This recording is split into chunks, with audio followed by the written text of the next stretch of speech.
क्या आप जानते हैं तबलीगी जमात दुनिया का एकमात्र ऐसा संगठन है जिसका मकसद सिर्फ इस्लाम की सही शिक्षा लोगों तक पहुंचाना और इस्लाम का प्रचार करना है।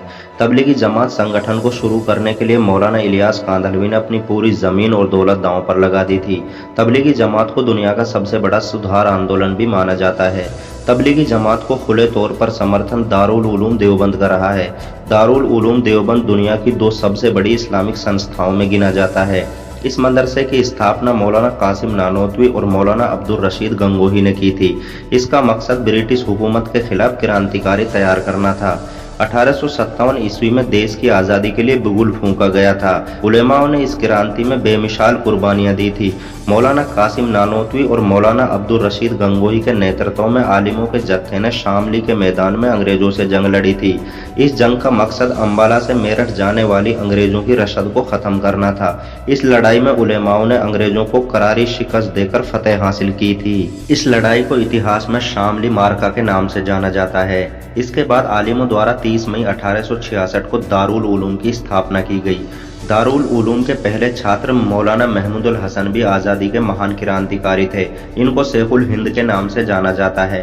मौलाना शेखुल हिंद ने मौलाना उबैदुल्ला सिंधी के साथ मिलकर रेशमी रुमाल तहरीक की शुरुआत की थी, जिससे अंग्रेज बौखला गए थे।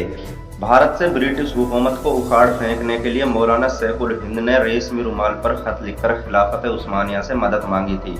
वहीं दूसरी ओर मौलाना उबैदुल्ला सिंधी ने रेशमी रुमाल पर खत लिखकर अफगानियों से ब्रिटिश हुकूमत को उखाड़ फेंकने के लिए मदद मांगी थी। इसी को रेशमी रुमाल तहरीक के नाम से जाना जाता है। आपको ये जानकर हैरानी होगी कि भारत की आज़ादी के लिए चलाए गए आंदोलनों में से रेशमी रुमाल तहरीक पहला आंदोलन था। मौलाना शेखुल हिंद अपने कई साथियों के साथ बगावत के जुर्म में 4 साल रोम की माल्टा जेल में बंद रहे थे। मौलाना शेखुल हिंद के नाम पर सहारनपुर के पिलखनी में मेडिकल कॉलेज शुरू किया गया है। दिल्ली के चांदनी चौक पर हिंदू बहन बेटियों की बेहुरमती कर रहे अंग्रेजों के खिलाफ उठाई गई मौलाना शाह इस्माइल शहीद देहलवी की तलवार बालाकोट में उनकी शहादत होने तक चली। मौलाना इलियास कांदलवी ने तबलीगी जमात संगठन को शुरू करने की सलाह भी मौलाना शाह इस्माइल देहलवी से ही ली थी। अंग्रेजों के खिलाफ लड़ते हुए बालाकोट में शहीद होने वाले मौलाना शाह इस्माइल देहलवी भी दारुल उलूम देवबंद से संबंध रखते थे। इनके अलावा हजारों देवबंदी आलिमों ने देश की आज़ादी में अपनी पूरी ताकत लगा दी थी। बहुत कम लोग जानते होंगे कि पाकिस्तान बंटवारे का विरोध करने वाली दारुल उलूम एकमात्र मुस्लिम संस्था मानी जाती है। तबलीगी जमात और दारुल उलूम देवबंद का गहरा साथ रहा है। तबलीगी जमात का हमेशा से गढ़ रहा मेवात इलाके में अंग्रेजों के खिलाफ सबसे ज्यादा विद्रोह हुए थे। आपको ये जानकर हैरानी होगी कि मशहूर क्रांतिकारी और भारत के पहले शिक्षा मंत्री मौलाना अबुल कलाम आज़ाद भी तबलीगी जमात से ताल्लुक रखते थे। उन्होंने 1952 में गुड़गांव लोकसभा से सांसद चुनाव जीता था। तबलीग का गढ़ मेवात भी गुड़गांव लोकसभा का हिस्सा था। भारत की आज़ादी में पूरा योगदान देने वाली तबलीगी जमात पर कई बार सामाजिक और राजनीतिक तत्वों ने उंगलियां उठाई। 1982 में तत्कालीन प्रधानमंत्री इंदिरा गांधी के आदेश पर तबलीगी जमात के मरकज निजामुद्दीन में सीबीआई ने सर्च ऑपरेशन चलाया था। हाल ही में तबलीगी जमात संगठन को कोरोना का जिम्मेदार ठहराने की कोशिश की गई। दुनिया के 213 देश कोरोना की चपेट में हैं। चीन के वुहान से शुरू हुआ कोरोना पूरी दुनिया में फैल गया। भारत में असामाजिक तत्वों तथा दलाल मीडिया ने तबलीगी जमात को इसका जिम्मेदार बताया, जबकि भारत में पहला कोविड-19 केस केरला के बीजेपी लीडर के बेटे के मिला था, जो चीन के वुहान से पढ़कर आया था। प्रशासन को मरकज निजामुद्दीन द्वारा पूरी जानकारी देने के बावजूद मौलाना साद के खिलाफ मुकदमा दर्ज करना प्रशासन की मानसिकता को दर्शाता है।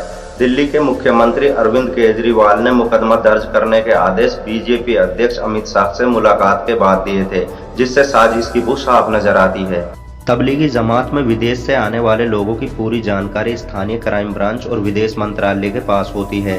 मरकज निजामुद्दीन ने 12 मार्च को ही जमातों की आवाजाही रोक दी थी और डीएसपी को ज्ञापन देकर मरकज में फंसे लोगों को घर भेजने की बात कही थी, लेकिन प्रशासन ने इसको अनदेखा कर दिया था।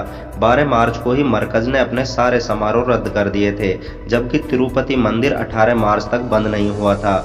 वैष्णो देवी मंदिर 22 मार्च तक खुला हुआ था। इन सब के बाद मध्य प्रदेश में बीजेपी का सरकार बनाने के बाद शपथ ग्रहण समारोह हुआ था, लेकिन भारत की दलाल मीडिया ने सिर्फ तबलीगी जमात को ही बदनाम किया था।